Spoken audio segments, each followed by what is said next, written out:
নমস্কার বন্ধুরা, shout with Dipanjan চ্যানেলে আপনাদের সকলকে স্বাগত জানাই। আপনারা শুনছেন শ্রীমকথিত শ্রী শ্রী রামকৃষ্ণ কথামৃত ৪৪তম পর্ব নিয়ে আপনাদের কাছে চলে এসেছি। চলুন আজকের পর্বটি শুরু করা যাক। তব কথামৃতং তপ্ত জীবনং কবিভিরীরিতং কল্মষাপহম শ্রবণমঙ্গলং শ্রীমদাততং ভুবি গৃণন্তি যে ভুরিদা জনা। একাদশ খণ্ড, ঠাকুর শ্রীরামকৃষ্ণ প্রহ্লাদ চরিত্রাভিনয় দর্শনে। প্রথম পরিচ্ছেদ, শ্রীরামকৃষ্ণ সমাধি মন্দিরে। শ্রীরামকৃষ্ণ আজ স্টার থিয়েটারে প্রহ্লাদ চরিত্রের অভিনয় দেখিতে আসিয়াছেন, সঙ্গে মাস্টার, বাবুরাম ও নারায়ণ প্রভৃতি। স্টার থিয়েটার তখন বিডন স্ট্রিটে। এই রঙ্গমঞ্চে পরে এমারেল্ড থিয়েটার ও ক্লাসিক থিয়েটারের অভিনয় সম্পন্ন হইত। আজ রবিবার ৩০শে অগ্রহায়ণ, কৃষ্ণা দ্বাদশী তিথি, ১৪ই ডিসেম্বর ১৮৮৪ খ্রিস্টাব্দ। শ্রীরামকৃষ্ণ একটি বক্সে উত্তরাস্য হইয়া বসিয়া আছেন। রঙ্গালয় আলোকাকীর্ণ। কাছে মাস্টার, বাবুরাম ও নারায়ণ বসিয়া আছেন। গিরিশ আসিয়াছেন। অভিনয় এখনো আরম্ভ হয় নাই। ঠাকুর গিরিশের সঙ্গে কথা কহিতেছেন। শ্রীরামকৃষ্ণ সহাস্যে, বাহ, তুমি বেশ সব লিখেছ। গিরিশ, মহাশয়, ধারণা কই, শুধু লিখে গেছি। শ্রীরামকৃষ্ণ, না, তোমার ধারণা আছে। সেই দিন তো তোমায় বললাম, ভিতরে ভক্তি না থাকলে চালচিত্র আঁকা যায় না, ধারণা চাই। কেশবের বাড়িতে নববৃন্দাবন নাটক দেখতে গিয়েছিলাম। দেখলাম একজন ডেপুটি ৮০০ টাকা মাহিনা পায়। সকলে বললে খুব পণ্ডিত, কিন্তু একটা ছেলে লয়ে ব্যতিব্যস্ত। ছেলেটি কিসে ভালো জায়গায় বসবে, কিসে অভিনয় দেখতে পাবে, এই জন্য ব্যাকুল। এদিকে ঈশ্বরীয় কথা হচ্ছে, তা শুনবে না। ছেলে কেবল জিজ্ঞাসা করছে, বাবা এটা কি, ওটা কি। তিনিও ছেলে লয়ে ব্যতিব্যস্ত। কেবল বই পড়েছে মাত্র, কিন্তু ধারণা হয় নাই।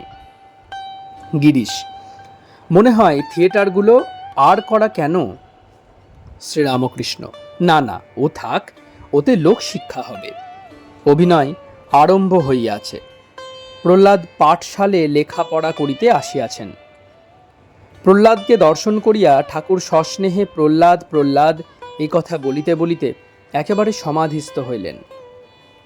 প্রহ্লাদকে হস্তি পদতলে দেখিয়া ঠাকুর কাঁদিতেছেন। অগ্নিকুণ্ডে যখন ফেলিয়া দিল, তখনও ঠাকুর কাঁদিতেছেন। গোলকে লক্ষ্মীনারায়ণ বসিয়া আছেন। নারায়ণ প্রহ্লাদের জন্য ভাবিতেছেন। সেই দৃশ্য দেখিয়া ঠাকুর আবার সমাধিস্থ হইলেন। দ্বিতীয় পরিচ্ছেদ, ভক্ত সঙ্গে ঈশ্বর কথা প্রসঙ্গে। ঈশ্বর দর্শনের লক্ষণ ও উপায়। ৩ প্রকার ভক্ত। রঙ্গালয়ে গিরিশ যে ঘরে বসেন, সেইখানে অভিনয়ান্তে ঠাকুরকে লইয়া গেলেন। গিরিশ বললেন, বিবাহ বিভ্রাট কি শুনবেন? ঠাকুর বলিলেন, না, প্রহ্লাদ চরিত্রের পর ওসব কি। আমি তাই গোপাল উড়ের দলকে বলেছিলাম, তোমরা শেষে কিছু ঈশ্বরীয় কথা বলো। বেশ ঈশ্বরের কথা হচ্ছিল, আবার বিবাহ বিভ্রাট, সংসারের কথা। যা ছিলুম তাই হলুম, আবার সেই আগেকার ভাব এসে পড়ে। ঠাকুর গিরিশাদির সহিত ঈশ্বরীয় কথা কহিতেছেন। গিরিশ বলিতেছেন, মহাশয়, কিরকম দেখলেন? শ্রীরামকৃষ্ণ, দেখলাম সাক্ষাৎ তিনিই সব হয়েছেন। যারা সেজেছে তাদের দেখলাম সাক্ষাৎ আনন্দময়ী মা। যারা গোলকে রাখাল সেজেছে তাদের দেখলাম সাক্ষাৎ নারায়ণ। তিনিই সব হয়েছেন। তবে ঠিক ঈশ্বর দর্শন হচ্ছে কি না তার লক্ষণ আছে।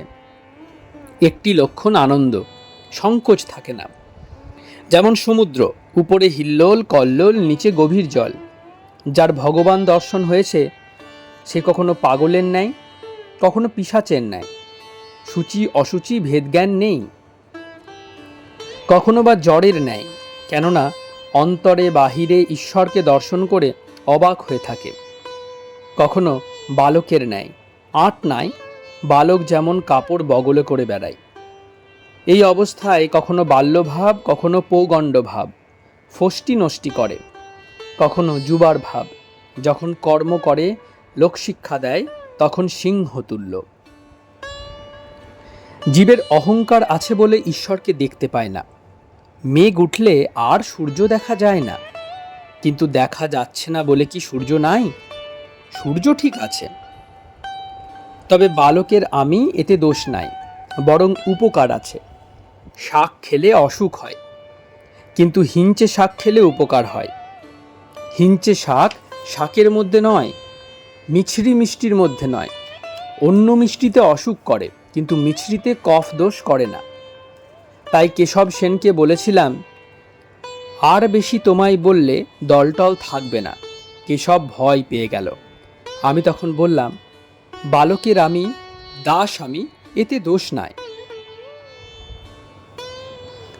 যিনি ঈশ্বর দর্শন করেছেন তিনি দেখেন যে ঈশ্বরীয় জীবজগৎ হয়ে আছেন। সবই তিনি, এঁরই নাম উত্তম ভক্ত।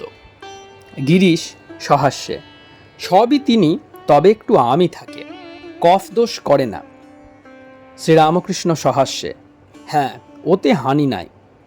ও আমিটুকু সম্ভোগের জন্য। আমি একটি, তুমি একটি হলে আনন্দ ভোগ করা যায়, সেব্য সেবকের ভাব। আবার মধ্যম থাকের ভক্ত আছে, সে দেখে যে ঈশ্বর সর্বভূতে অন্তর্যামী রূপে আছেন। অধম থাকের ভক্ত বলে, ঈশ্বর আছেন, ওই ঈশ্বর, অর্থাৎ আকাশের ওপারে। সকলের হাস্য।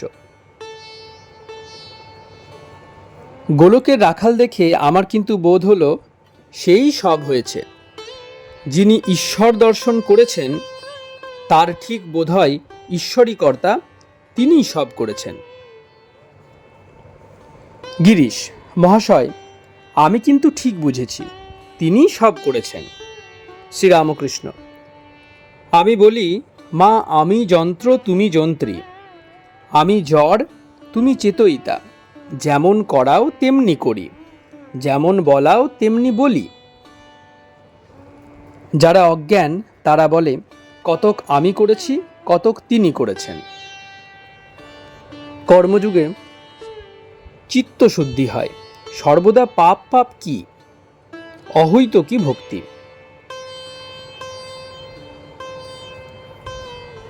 গিরিশ মহাশয়, আমি আর কি করছি, আর কর্মই বা কেন? শ্রীরামকৃষ্ণ, না গো, কর্ম ভালো। জমি পাট করা হলে যা রুইবে তাই জন্মাবে। তবে কর্ম নিষ্কামভাবে করতে হয়। পরমহংস দুই প্রকার, জ্ঞানী পরমহংস আর প্রেমী পরমহংস। যিনি জ্ঞানী তিনি আপ্তসার, আমার হলেই হলো। যিনি প্রেমী, যেমন শুকদেবাদি, ঈশ্বরকে লাভ করে আবার লোকশিক্ষা দেন। কেউ আম খেয়ে মুখটি পুঁছে ফেলে, কেউ 5 জনকে দেয়। কেউ পাতকুয়া খুঁড়বার সময় ঝুড়ি কোদাল আনে, খোঁড়া হয়ে গেলে ঝুড়ি কোদাল ওই পাতকোতেই ফেলে দেয়। কেউ ঝুড়ি কোদাল রেখে দেয়, যদি পাড়ার লোকের কারুর দরকার লাগে। শুকদেবাদি পরের জন্য ঝুড়ি কোদাল তুলে রেখেছিলেন। গিরিশের প্রতি, তুমি পরের জন্য রাখবে। গিরিশ, আপনি তবে আশীর্বাদ করুন। শ্রীরামকৃষ্ণ, তুমি মার নামে বিশ্বাস করো, হয়ে যাবে। গিরিশ, আমি যে পাপী। শ্রীরামকৃষ্ণ, যে পাপ পাপ সর্বদা করে সে শালাই পাপী হয়ে যায়। গিরিশ মহাশয়, আমি যেখানে বসতাম সে মাটি অশুদ্ধ। শ্রীরামকৃষ্ণ, সে কি? 1000 বছরের অন্ধকার ঘরে যদি আলো আসে, সে কি একটু একটু করে আলো হয়, না একেবারে দপ করে আলো হয়? গিরিশ, আপনি আশীর্বাদ করলেন। শ্রীরামকৃষ্ণ: তোমার যদি আন্তরিক হয় আমি কি বলবো, আমি খাই দাই তার নাম করি। গিরিশ: আন্তরিক নাই, কিন্তু ওইটুকু দিয়ে যাবেন। শ্রীরামকৃষ্ণ: আমি কি, নারদ সুখদেব এরা হতেন তো। গিরিশ: নারদাদি তো দেখতে পাচ্ছি না, সাক্ষাৎ যা পাচ্ছি। শ্রীরামকৃষ্ণ সহাস্যে: আচ্ছা, বিশ্বাস। কিয়ৎক্ষণ সকলে চুপ করিয়া আছেন, আবার কথা হইতেছে। গিরিশ: একটি সাধ, অহেতুকী ভক্তি। শ্রীরামকৃষ্ণ: অহৈতুকী ভক্তি ঈশ্বর কোটির হয়, জীব কোটির হয় না। সকলে চুপ করিয়াছেন। ঠাকুর আনমনে গান ধরিলেন, দৃষ্টি ঊর্ধ্ব দিকে।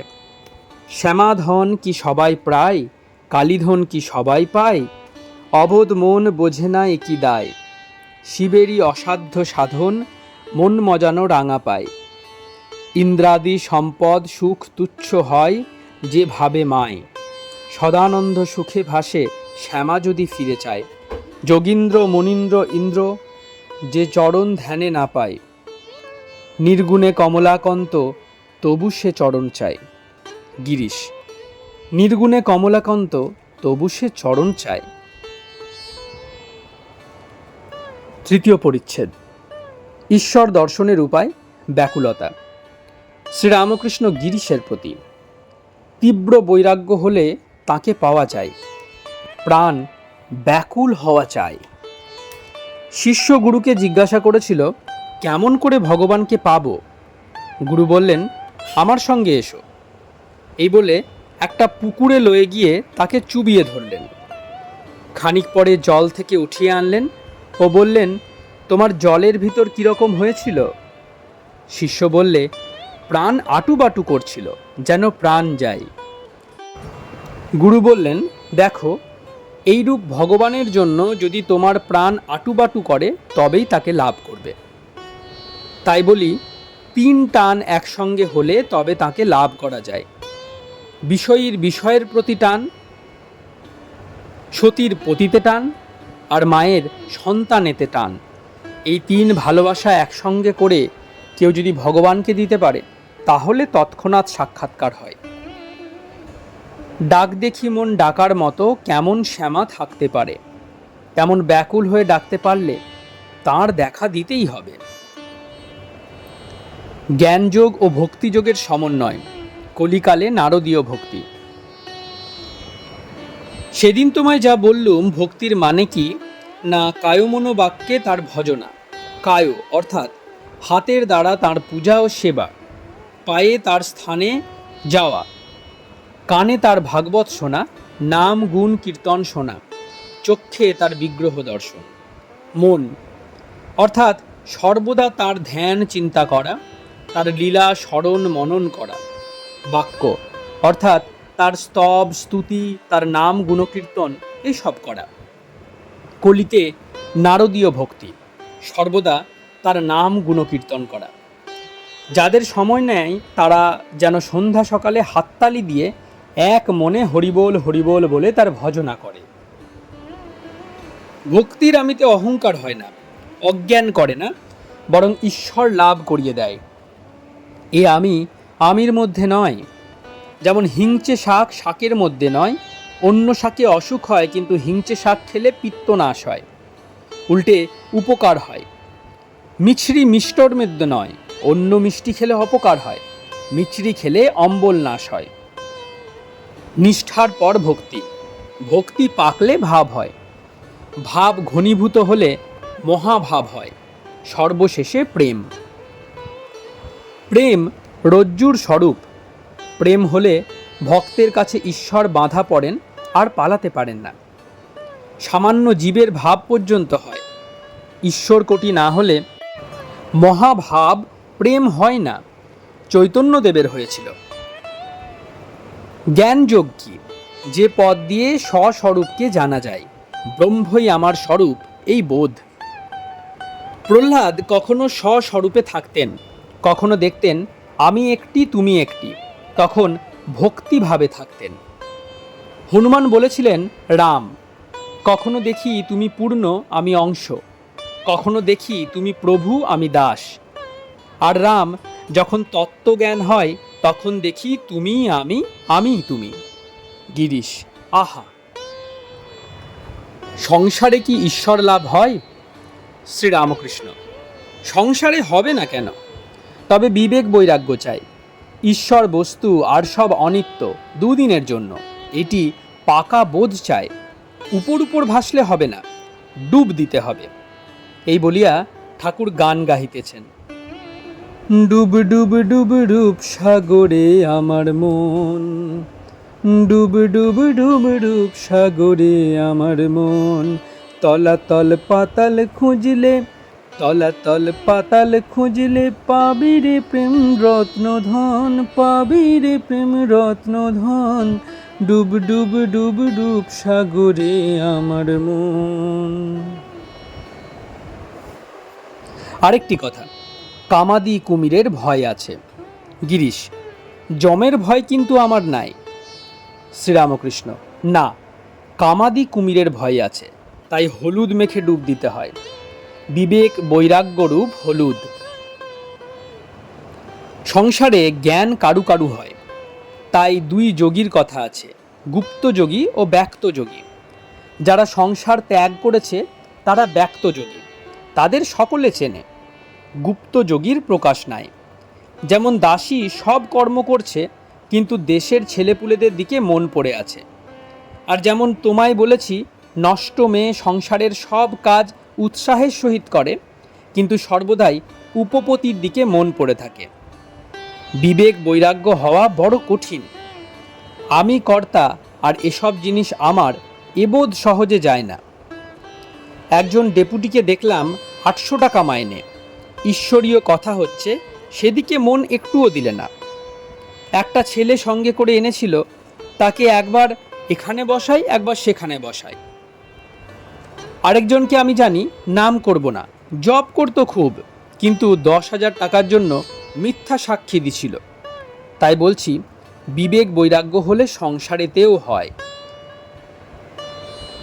পাপিতাপি ও ঠাকুর শ্রীরামকৃষ্ণ। গিরিশ: এ পাপীর কি হবে? ঠাকুর ঊর্ধ্ব দৃষ্টি করিয়া করুণ স্বরে গান ধরিলেন: ভাব শ্রীকান্ত নরকান্তকারীরে, নিতান্ত কৃতান্ত ভয়ান্ত হরি, ভাবিলে ভব ভাবনা জাকরে, তরে তরঙ্গে ভ্রুভঙ্গে ত্রিভঙ্গে যেবা ভাবে, এলি কি তত্ত্বে এ মর্তে কুচিত্ত কুবৃত্ত করিলে কি হবে রে, উচিত্ত নয় দাশরথীরে ডুবাবিরে, কর এ চিত্ত প্রাচিত্য সে নিত্য পদ ভেবে। গিরিশের প্রতি: তরে তরঙ্গে ভ্রুভঙ্গে ত্রিভঙ্গে যেবা ভাবে। আদ্যাশক্তি মহামায়ার পূজা ও আমমুক্তারি বা বকলমা। মহামায়া দ্বার ছাড়লে তাঁর দর্শন হয়, মহামায়ার দয়া চাই, তাই শক্তির উপাসনা। দেখো না, কাছে ভগবান আছেন তবু তাকে জানবার জো নাই, মাঝে মহামায়া আছেন বলে। রাম সীতা লক্ষ্মণ যাচ্ছেন, আগে রাম মাঝে সীতা, সকলের পিছনে লক্ষ্মণ। রাম 2.5 হাত অন্তরে রয়েছেন, তবু লক্ষ্মণ দেখতে পাচ্ছেন না। তাকে উপাসনা করতে একটা ভাব আশ্রয় করতে হয়। আমার 3 ভাব, সন্তান ভাব, দাসী ভাব আর সখী ভাব। দাসী ভাব সখী ভাবে অনেক দিন ছিলাম, তখন মেয়েদের মতো কাপড় গয়না ওড়না পরতুম। সন্তান ভাব খুব ভালো। বীর ভাব ভালো না, ন্যাড়ানেড়িদের ভৈরব ভৈরবীদের বীর ভাব, অর্থাৎ প্রকৃতিকে স্ত্রী রূপে দেখা আর রমণের দ্বারা প্রসন্ন করা, এ ভাবে প্রায়ই পতন আছে। গিরিশ: আমার এক সময়ে ওই ভাব এসেছিল। ঠাকুর শ্রীরামকৃষ্ণ চিন্তিত হইয়া গিরিশকে দেখিতে লাগিলেন। গিরিশ: ওই আরটুকু আছে, এখন উপায় কি বলুন? শ্রীরামকৃষ্ণ কিয়ৎক্ষণ চিন্তার পর: তাকে আমমুক্তারি দাও, তিনি যা করবার করুন। চতুর্থ পরিচ্ছেদ। সত্যগুণ এলে ঈশ্বর লাভ, সচ্চিদানন্দ না কারণানন্দ। ঠাকুর শ্রীরামকৃষ্ণ ছোকরা ভক্তদের কথা কহিতেছেন। শ্রীরামকৃষ্ণ গিরিশাদির প্রতি। ধ্যান করতে করতে ওদের সব লক্ষণ দেখি। বাড়ি করব এ বুদ্ধি ওদের নাই, মাগ সুখের ইচ্ছা নাই।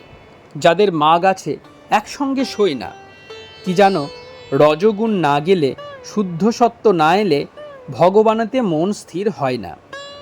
তার উপর ভালোবাসা আসে না, তাকে লাভ করা যায় না। গিরিশ, আপনি আমায় আশীর্বাদ করেছেন। শ্রীরামকৃষ্ণ, কই, তবে বলেছি আন্তরিক হলে হয়ে যাবে।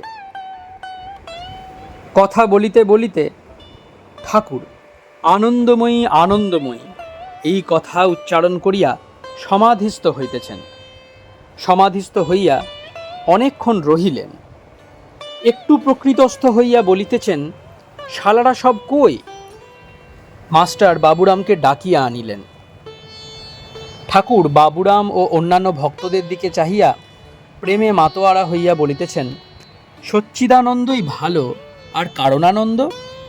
এই বলিয়া ঠাকুর গান ধরিলেন। এবার আমি ভালো ভেবেছি, ভালো ভাবির কাছে ভাব শিখেছি। যে দেশে রজনী নাই সেই দেশের এক লোক পেয়েছি।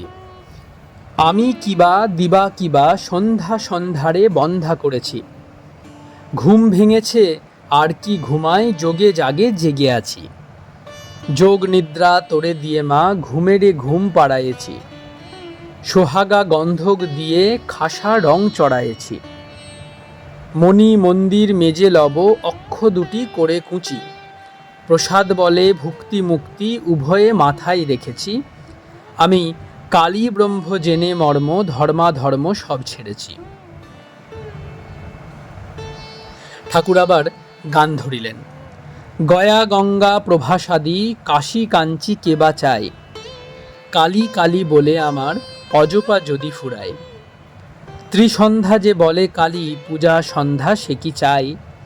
সন্ধ্যা তার সন্ধানে ফেরে কভু সন্ধি নাহি পায়। কালী নামের কত গুণ কেবা জানতে পারে তাই। দেবাদিদেব মহাদেব যার পঞ্চমুখে গুণ গায়। দান ব্রত যজ্ঞ আদি আর কিছু না মনে লয়। মদনের যাগযজ্ঞ ব্রহ্মময়ীর রাঙা পায়। আমি মার কাছে প্রার্থনা করতে করতে বলেছিলুম, মা, আর কিছু চাই না, আমায় শুদ্ধা ভক্তি দাও। গিরিশের শান্ত ভাব দেখিয়া ঠাকুর প্রসন্ন হইয়াছেন, আর বলিতেছেন, তোমার এই অবস্থাই ভালো, সহজ অবস্থাই উত্তম অবস্থা। ঠাকুর নাট্যালয়ের ম্যানেজারের ঘরে বসে আছেন। একজন আসিয়া বলিলেন, আপনি বিবাহ বিভ্রাট দেখবেন, এখন অভিনয় হচ্ছে। ঠাকুর গিরিশকে বলিতেছেন, এ কি করলে? প্রহ্লাদ চরিত্রের পর বিবাহ বিভ্রাট? আগে পায়েস মুন্ডি, তারপর সুক্তনি। দয়া সিন্ধু শ্রীরামকৃষ্ণ ও বারবনিতা। অভিনয়ান্তে গিরিশের উপদেশে নটীরা ঠাকুরকে নমস্কার করিতে আসিয়াছেন। তাহারা সকলে ভূমিষ্ঠ হইয়া নমস্কার করিল। ভক্তেরা কেহ দাঁড়াইয়া কেহ বসিয়া দেখিতেছেন। তাহারা দেখিয়া অবাক যে উহাদের মধ্যে কেহ কেহ ঠাকুরের পায়ে হাত দিয়া নমস্কার করিতেছে। পায়ে হাত দিবার সময় ঠাকুর বলিতেছেন, মা থাক থাক, মা থাক থাক। কথাগুলি করুণা মাখা। তাহারা নমস্কার করিয়া চলিয়া গেলে ঠাকুর ভক্তদের বলিতেছেন, সবই তিনি এক এক রূপে। এবার ঠাকুর গাড়িতে উঠিলেন।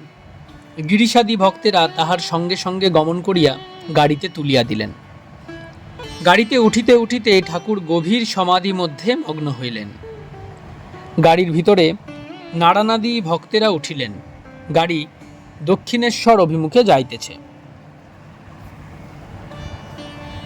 দ্বাদশ খণ্ড। দক্ষিণেশ্বর মন্দিরে ভক্ত সঙ্গে শ্রীরামকৃষ্ণ। প্রথম পরিচ্ছেদ। ঠাকুর শ্রীরামকৃষ্ণ দক্ষিণেশ্বর কালী মন্দিরে ভক্ত সঙ্গে। শ্রীরামকৃষ্ণ ভক্ত সঙ্গে আনন্দে বসিয়া আছেন। বাবুরাম, ছোট নরেন, পল্টু, হরিপদ, মোহিনীমোহন ইত্যাদি ভক্তেরা মেজেতে বসিয়া আছেন। একটি ব্রাহ্মণ যুবক 2-3 দিন ঠাকুরের কাছে আছেন। তিনিও বসিয়া আছেন। আজ শনিবার 25শে ফাল্গুন, 7ই মার্চ 1885, বেলা আন্দাজ 3টা, চৈত্র কৃষ্ণা সপ্তমী। শ্রী শ্রী মা নহবতে আজকাল আছেন। তিনি মাঝে মাঝে ঠাকুর বাড়িতে আসিয়া থাকেন শ্রী রামকৃষ্ণের সেবার জন্য।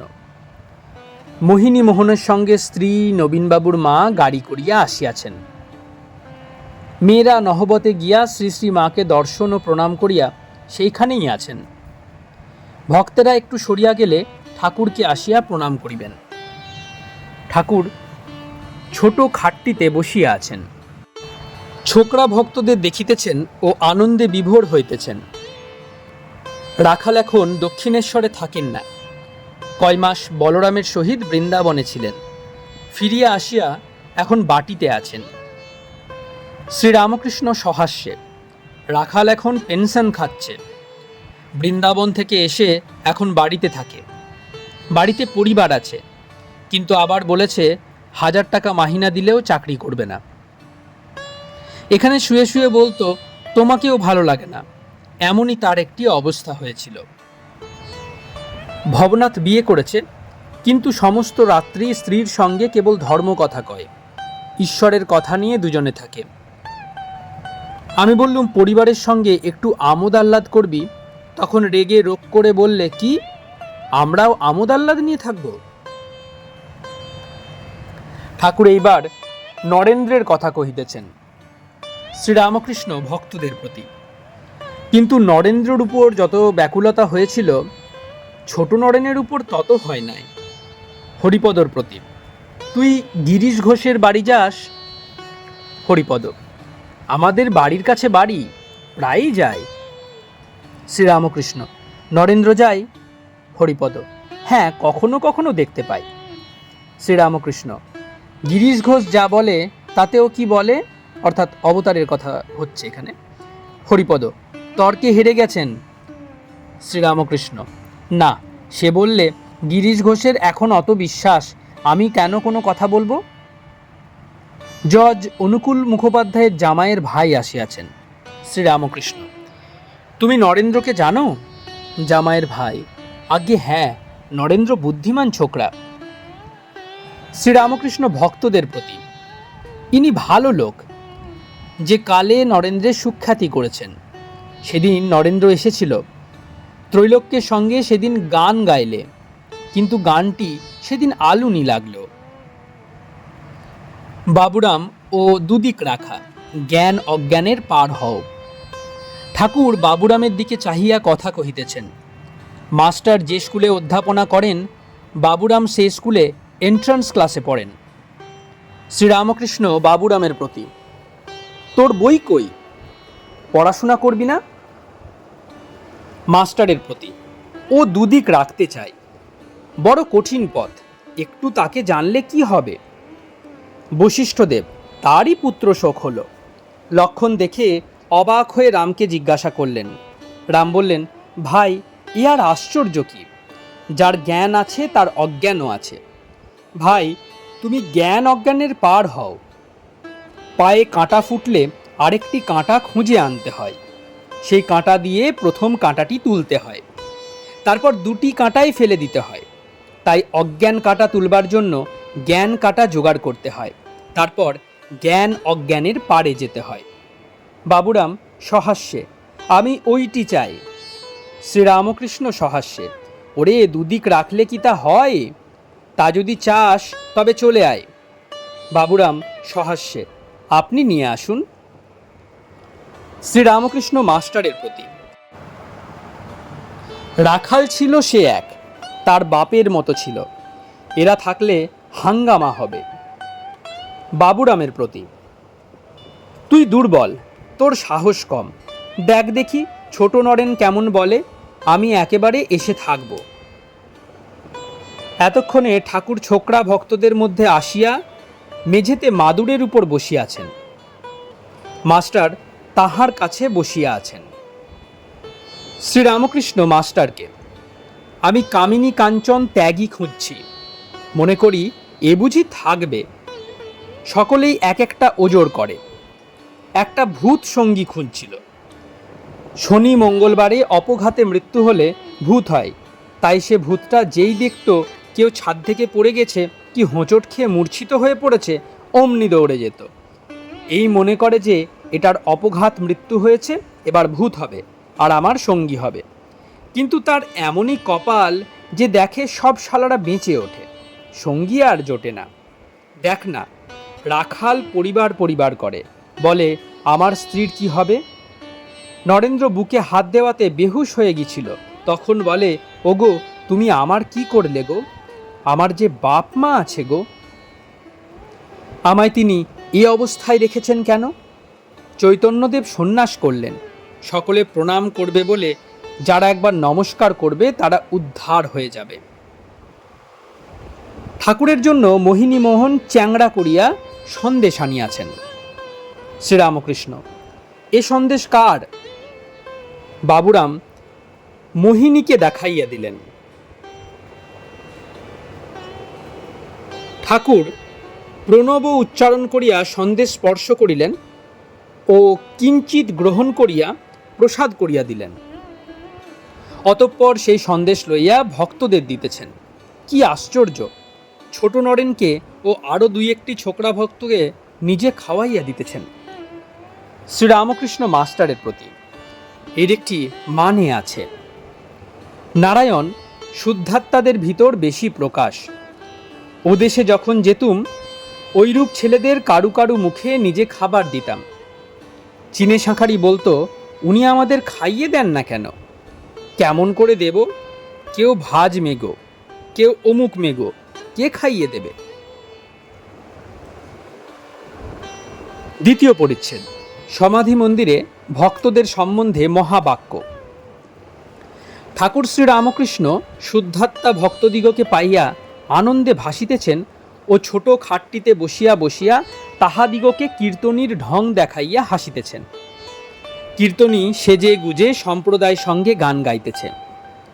কীর্তনী দাঁড়াইয়া হাতে রঙিন রুমাল, মাঝে মাঝে ঢং করিয়া কাশিতেছে ও নথ তুলিয়া থুতু ফেলিতেছে। আবার যদি কোনো বিশিষ্ট ব্যক্তি আসিয়া পড়ে, গান গাইতে গাইতেই তাহাকে অভ্যর্থনা করিতেছে ও বলিতেছে, আসুন। আবার মাঝে মাঝে হাতের কাপড় সরাইয়া তাবিজ, অনন্ত ও বাউটি ইত্যাদি অলঙ্কার দেখাইতেছে। অভিনয় দৃষ্টে ভক্তরা সকলেই হো হো করিয়া হাসিতে লাগিলেন। পল্টু হাসিয়া গড়াগড়ি দিতেছেন। ঠাকুর পল্টুর দিকে তাকাইয়া মাস্টারকে বলিতেছেন, ছেলে মানুষ কি না, তাই হেসে গড়াগড়ি দিচ্ছে। শ্রীরামকৃষ্ণ পল্টুর প্রতি সহাস্যে, তোর বাবাকে এসব কথা বলিসনি? যাও, একটু টানছিল তাও যাবে। ওরা একে ইংলিশম্যান লোক। আহ্নিক জপ ও গঙ্গা স্নানের সময় কথা। ভক্তদের প্রতি অনেকে আহ্নিক করবার সময় যত রাজ্যের কথা কয়, কিন্তু কথা কইতে নাই, তাই ঠোঁট বুজে যত প্রকার ইশারা করতে থাকে, এটা নিয়ে এসো, ওটা নিয়ে এসো, হুঁ উহু এইসব করে। হাস্য। আবার কেউ মালা জপ করছে, তার ভিতর থেকেই মাছ দর করে। জপ করতে করতে হয়তো আঙুল দিয়ে দেখিয়ে দেয় ওই মাছটা। যত হিসাব সেই সময়। সকলের হাস্য। কেউ হয়তো গঙ্গা স্নান করতে এসেছে, সে সময় কোথা ভগবান চিন্তা করবে, গল্প করতে বসে গেল। যত রাজ্যের গল্প। তোর ছেলের বিয়ে হলো, কি গয়না দিলে, অমুকের বড় ব্যামো, অমুক শ্বশুরবাড়ি থেকে এসেছে কি না, অমুক কোণে দেখতে গিয়েছিল, তা দেওয়া থোয়া স্বাদ আহ্লাদ খুব করবে। হরিশ আমার বড় ন্যাওটা, আমায় ছেড়ে একদণ্ড থাকতে পারে না, এত দিন আসতে পারিনি মা, অমুকের মেয়ের পাকা দেখা, বড় ব্যস্ত ছিলাম। দেখো দেখি কোথায় গঙ্গা স্নানে এসেছে যত সংসারের কথা। ঠাকুর ছোট নরেনকে এক দৃষ্টে দেখিতেছেন। দেখিতে দেখিতে সমাধিস্থ হইলেন। শুদ্ধাত্মা ভক্তের ভিতর ঠাকুর কি নারায়ণ দর্শন করিতেছেন? ভক্তেরা এক দৃষ্টে সেই সমাধি চিত্র দেখিতেছেন। এত হাসি খুশি হইতেছিল। এইবার সকলেই নিঃশব্দ, ঘরে যেন কোনো লোক নাই। ঠাকুরের শরীর নিস্পন্দ, চক্ষু স্থির, হাত জোড় করিয়া চিত্রার্পিতের ন্যায় বসিয়া আছেন। কিয়ৎপরে সমাধি ভঙ্গ হইল। ঠাকুরের বায়ু স্থির হইয়া গিয়াছিল। এবার দীর্ঘ নিঃশ্বাস ত্যাগ করিলেন।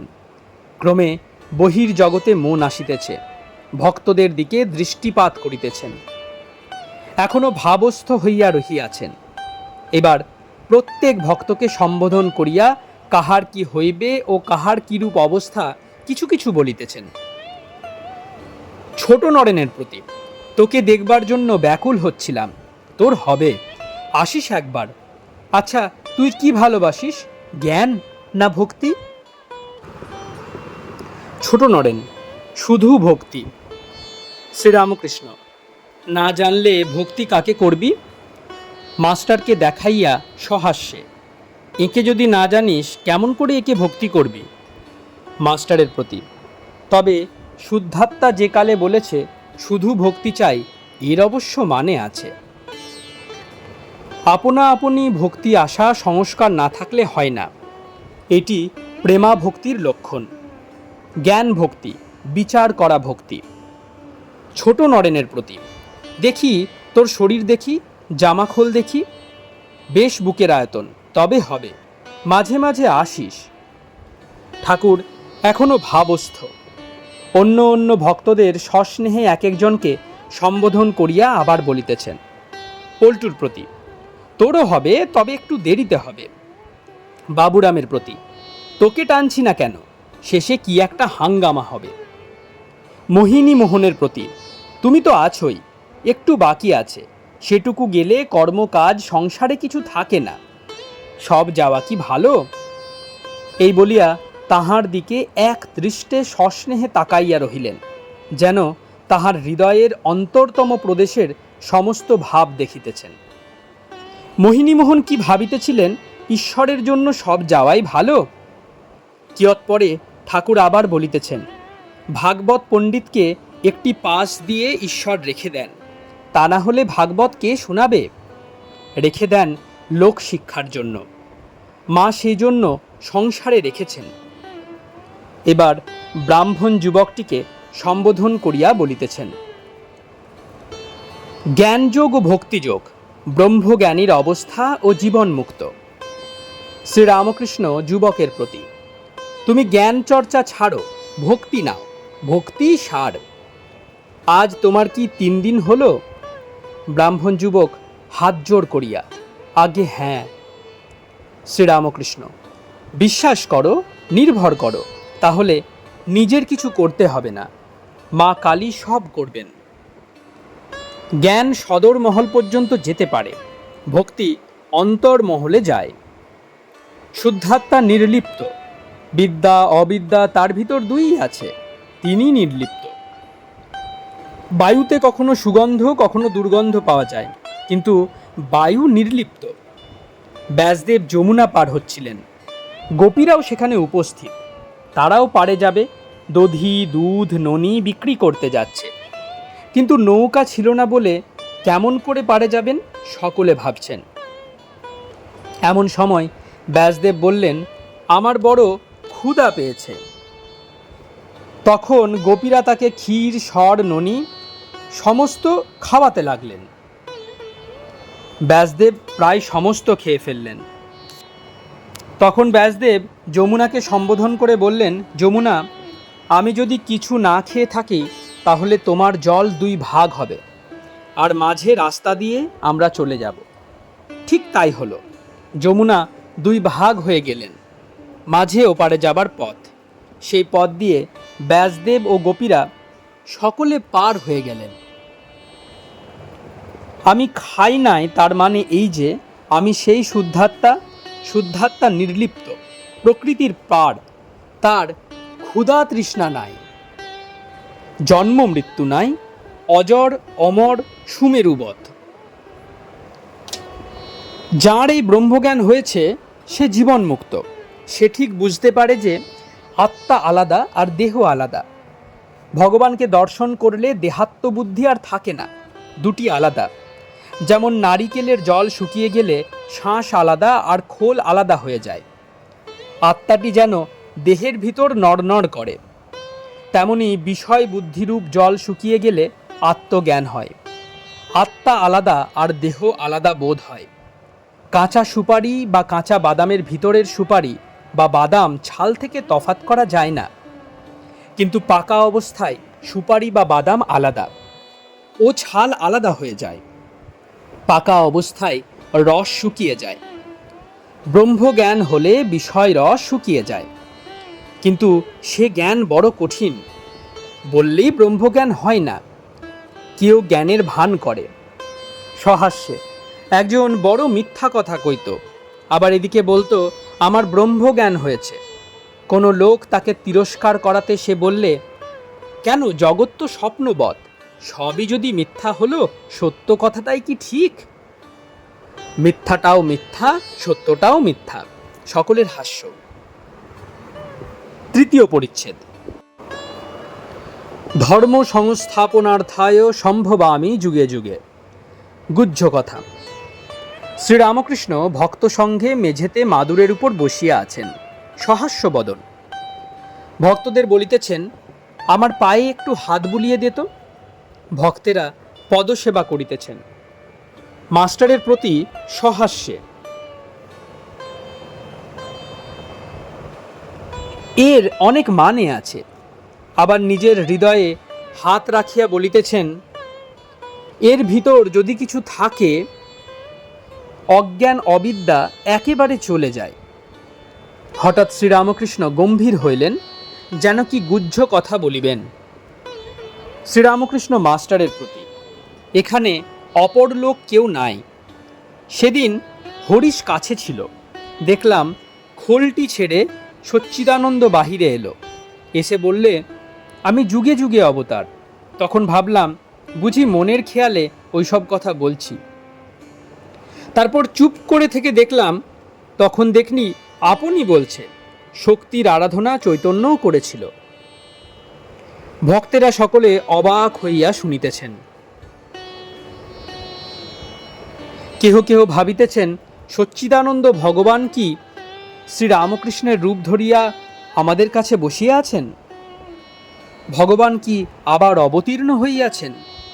শ্রীরামকৃষ্ণ কথা কহিতেছেন। মাস্টারকে সম্বোধন করিয়া আবার বলিতেছেন, দেখলাম পূর্ণ আবির্ভাব, তবে সত্যগুণের ঐশ্বর্য। ভক্তেরা সকলে অবাক হইয়া এই সকল কথা শুনিতেছেন। যোগমায়া, আদ্যাশক্তি ও অবতার লীলা। শ্রীরামকৃষ্ণ মাস্টারের প্রতি, এখন মাকে বলছিলাম আর বকতে পারি না, আর বলছিলাম মা যেন একবার ছুঁয়ে দিলে লোকের চৈতন্য হয়। যোগমায়ার এমনই মহিমা, তিনি ভেলকি লাগিয়ে দিতে পারেন। বৃন্দাবন লীলায় যোগমায়া ভেলকি লাগিয়ে দিলেন। তাঁরই বলে সুবল কৃষ্ণের সঙ্গে শ্রীমতীর মিলন করে দিচ্ছিলেন। যোগমায়া, যিনি আদ্যাশক্তি, তার একটি আকর্ষণী শক্তি আছে। আমি ওই শক্তির আরোপ করেছিলাম। আচ্ছা, যারা আসে তাদের কি কিছু হচ্ছে? মাস্টার, আগে হ্যাঁ, হচ্ছে বই কি। শ্রীরামকৃষ্ণ, কেমন করে জানলে? মাস্টার সহাস্যে, সবাই বলে তার কাছে যারা যায় তারা ফেরে না। শ্রীরামকৃষ্ণ সহাস্যে, একটা কোলা ব্যাঙ হেলে সাপের পাল্লায় পড়েছিল। সে ওটাকে গিলতেও পারছে না, ছাড়তেও পারছে না, আর কোলা ব্যাঙটার যন্ত্রণা সেটা ক্রমাগত ডাকছে। ধরা সাপটারও যন্ত্রণা, কিন্তু গোখরো সাপের পাল্লায় যদি পড়তো তাহলে দু এক ডাকেই শান্তি হয়ে যেত। সকলের হাস্য। ছোকরা ভক্তদের প্রতি, তোরা ত্রৈলোক্যের সেই বইখানা পড়িস, ভক্তি চৈতন্য চন্দ্রিকা, তার কাছে একখানা চেয়ে নিস না, বেশ চৈতন্যদেবের কথা আছে। একজন ভক্ত, তিনি দেবেন কি? শ্রীরামকৃষ্ণ সহাস্যে, কেন, কাঁকুর খেতে যদি অনেক কাঁকুর হয়ে থাকে তাহলে মালিক দু তিনটে বিলিয়ে দিতে পারে। সকলের হাস্য। অমনি কি দেবে না, কি বলিস? শ্রীরামকৃষ্ণ পল্টুর প্রতি, আসি সেখানে এক একবার। পল্টু, সুবিধা হলে আসবো। শ্রীরামকৃষ্ণ, কলকাতায় যেখানে যাব সেখানে যাবি? পল্টু, যাব, চেষ্টা করব। শ্রীরামকৃষ্ণ, ওই পাটোয়ারি। পল্টু, চেষ্টা করব না বললে যে মিছে কথা হবে। শ্রীরামকৃষ্ণ মাস্টারের প্রতি, ওদের মিছে কথা ধরি না, ওরা স্বাধীন নয়। ঠাকুর হরিপদর সঙ্গে কথা কহিতেছেন। শ্রীরামকৃষ্ণ হরিপদর প্রতি, মহেন্দ্র মুখুজ্জে কেন আসে না? হরিপদ, ঠিক বলতে পারি না। মাস্টার সহাস্যে, তিনি জ্ঞান যোগ করেছেন। শ্রীরামকৃষ্ণ, না, সেদিন প্রহ্লাদ চরিত্র দেখাবে বলে গাড়ি ফাটিয়ে দেবে বলেছিল, কিন্তু দেয় নাই, বোধহয় এই জন্য আসে না। মাস্টার, একদিন মহিম চক্রবর্তীর সঙ্গে দেখা ও আলাপ হয়েছিল, সেইখানে যাওয়া আসা করেন বলে বোধহয়। শ্রীরামকৃষ্ণ, কেন? মহিমা তো ভক্তির কথাও কয়। সে তো ওইটে খুব বলে, আরাধিত যদি হরিস তপস্যা ততঃ কিম। মাস্টার সহাস্যে, সে আপনি বলান তাই বলে। শ্রীযুক্ত গিরিশ ঘোষ ঠাকুরের কাছে নূতন যাতায়াত করিতেছেন। আজকাল তিনি সর্বদা ঠাকুরের কথা লইয়া থাকেন। হরি, গিরিশ ঘোষ আজকাল অনেক রকম দেখেন। এখান থেকে গিয়ে অবধি সর্বদা ঈশ্বর ভাবে থাকেন। কত কি দেখেন! শ্রীরামকৃষ্ণ, তা হতে পারে। গঙ্গার কাছে গেলে অনেক জিনিস দেখা যায়, নৌকা, জাহাজ, কত কি। হরি, গিরিশ ঘোষ বলেন, এবার কেবল কর্ম নিয়ে থাকব। সকালে ঘড়ি দেখে দোয়াত কলম নিয়ে বসব ও সমস্ত দিন ওই বই লেখা করব। এইরকম বলেন, কিন্তু পারেন না। আমরা গেলেই কেবল এখানকার কথা। আপনি নরেন্দ্রকে পাঠাতে বলেছিলেন। গিরিশবাবু বললেন, নরেন্দ্রকে গাড়ি করে দিব। 5টা বাজিয়াছে। ছোট নরেন বাড়ি যাইতেছেন। ঠাকুর উত্তর পূর্ব লম্বা বারান্দায় দাঁড়াইয়া একান্তে তাহাকে নানাবিধ উপদেশ দিতেছেন। কিয়ৎপরে তিনি প্রণাম করিয়া বিদায় গ্রহণ করিলেন। অন্যান্য ভক্তেরাও অনেকে বিদায় গ্রহণ করিলেন। শ্রীরামকৃষ্ণ ছোট খাটটিতে বসিয়া মোহিনীর সঙ্গে কথা কহিতেছেন। পরিবারটি পুত্রশোকের পর পাগলের মতো, কখনো হাসেন, কখনো কাঁদেন। দক্ষিণেশ্বরে ঠাকুরের কাছে এসে কিন্তু শান্ত ভাব হয়। শ্রীরামকৃষ্ণ, তোমার পরিবার এখন কি রকম? মোহিনী, এখানে এলেই শান্ত হন, সেখানে মাঝে মাঝে বড় হাঙ্গামা করেন। সেদিন মরতে গিয়েছিলেন। ঠাকুর শুনিয়া কিয়ৎকাল চিন্তিত হইয়া রহিলেন। মোহিনী বিনীতভাবে বলিতেছেন, আপনার 2-1টা কথা বলে দিতে হবে। শ্রীরামকৃষ্ণ, রাঁধতে দিও না, ওতে মাথা আরও গরম হয়, আর লোকজন সঙ্গে রাখবে। 4র্থ পরিচ্ছেদ। শ্রীরামকৃষ্ণের অদ্ভুত সন্ন্যাসের অবস্থা, তারক সংবাদ। সন্ধ্যা হইল। ঠাকুর বাড়িতে আরতির উদ্যোগ হইতেছে। শ্রীরামকৃষ্ণের ঘরে আলো জ্বালা ও ধূনা দেওয়া হইল। ঠাকুর ছোট খাটটিতে বসিয়া জগন্মাতাকে প্রণাম করিয়া সুস্বরে নাম করিতেছেন। ঘরে আর কেহ নাই, কেবল মাস্টার বসিয়া আছেন। ঠাকুর গাত্রোত্থান করিলেন। মাস্টারও দাঁড়াইলেন। ঠাকুর ঘরের পশ্চিমের ও উত্তরের দরজা দেখাইয়া মাস্টারকে বলিতেছেন, ওদিকগুলো বন্ধ করো। মাস্টার দরজাগুলি বন্ধ করিয়া বারান্দায় ঠাকুরের কাছে আসিয়া দাঁড়াইলেন। ঠাকুর বলিতেছেন, একবার কালীঘরে যাব। এই বলিয়া মাস্টারের হাত ধরিয়া ও তাহার উপর ভর দিয়া কালীঘরের সম্মুখের চাতালে গিয়া উপস্থিত হইলেন, আর সেই স্থানে বসিলেন। বসিবার পূর্বে বলিতেছেন, তুমি বরং ওকে ডেকে দাও। মাস্টার বাবুরামকে ডাকিয়া দিলেন। ঠাকুর মা কালী দর্শন করিয়া বৃহৎ উঠানের মধ্য দিয়া নিজের ঘরে ফিরিতেছেন। মুখে মা মা, রাজরাজেশ্বরী। ঘরে আসিয়া ছোট খাটটিতে বসিলেন। ঠাকুরের একটি অদ্ভুত অবস্থা হইয়াছে। কোনো ধাতু দ্রব্যে হাত দিতে পারিতেছেন না। বলিয়াছিলেন, মা বুঝি ঐশ্বর্যের ব্যাপারটি মন থেকে একেবারে তুলে দিচ্ছেন। এখন কলা পাতায় আহার করেন, মাটির ভাঁড়ে জল খান। গাড়ু ছুঁইতে পারেন না, তাই ভক্তদের মাটির ভাঁড় আনিতে বলিয়াছিলেন। গাড়ুতে বা থালায় হাত দিলে ঝনঝন কনকন করে, যেন শিঙি মাছের কাঁটা বিঁধছে। প্রসন্ন কয়টি ভাঁড় আনিয়াছিলেন, কিন্তু বড় ছোট।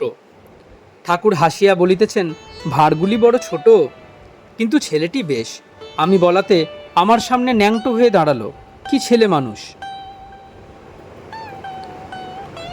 ভক্ত ও কামিনী, সাধু সাবধান। বেলঘরের তারক একজন বন্ধু সঙ্গে আসিয়া উপস্থিত হইলেন।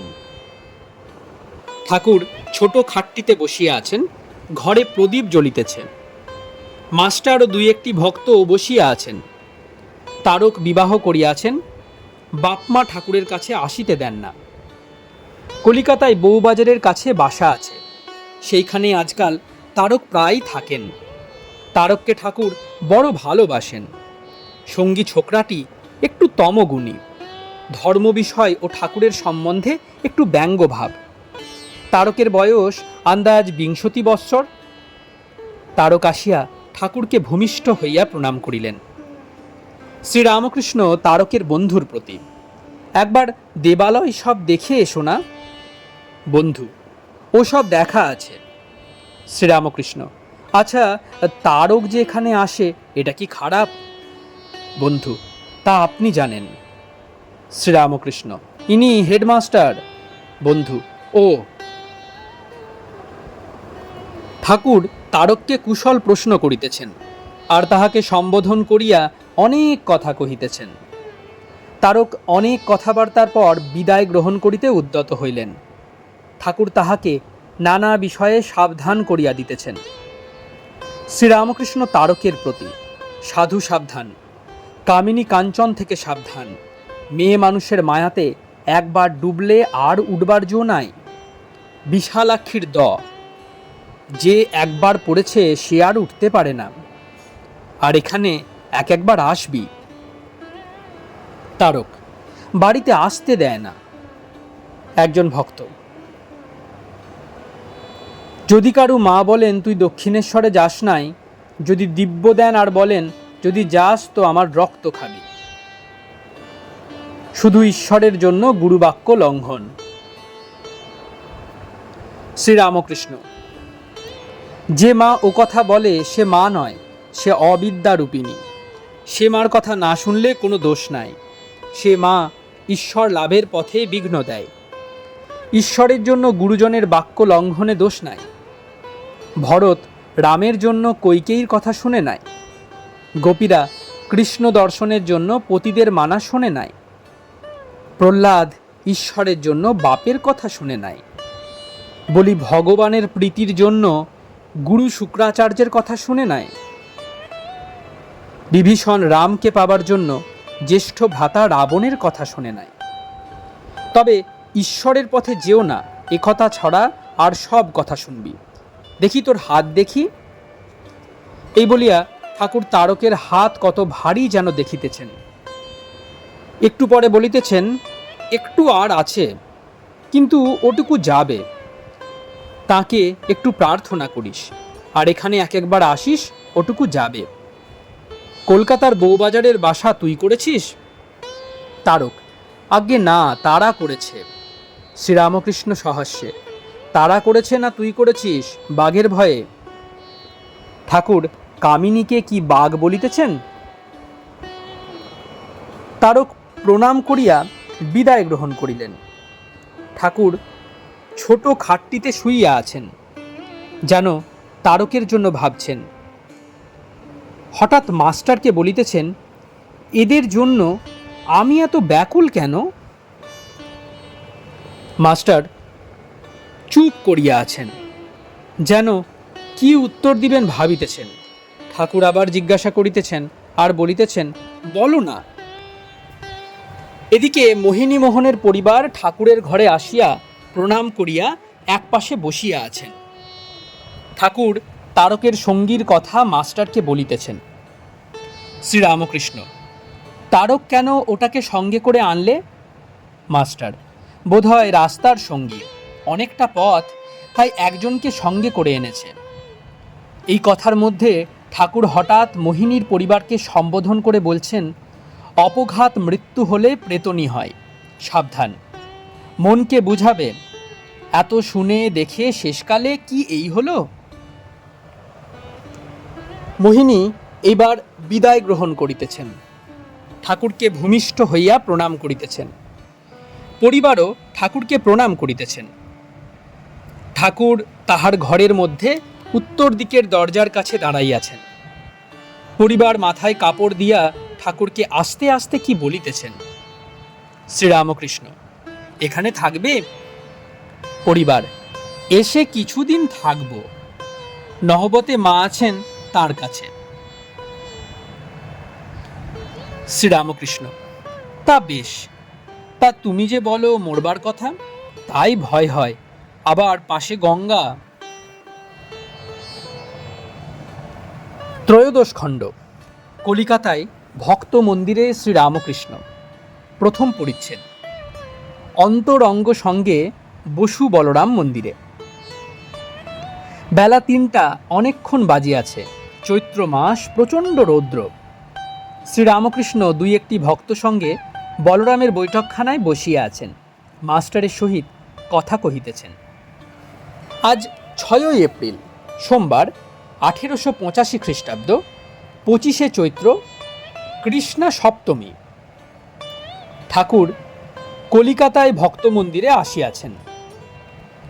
সাঙ্গপাঙ্গদিগকে দেখিবেন ও নিমু গোস্বামীর গলিতে দেবেন্দ্রর বাড়িতে যাইবেন। সত্য কথা ও শ্রীরামকৃষ্ণ, ছোট নরেন, বাবুরাম, পূর্ণ।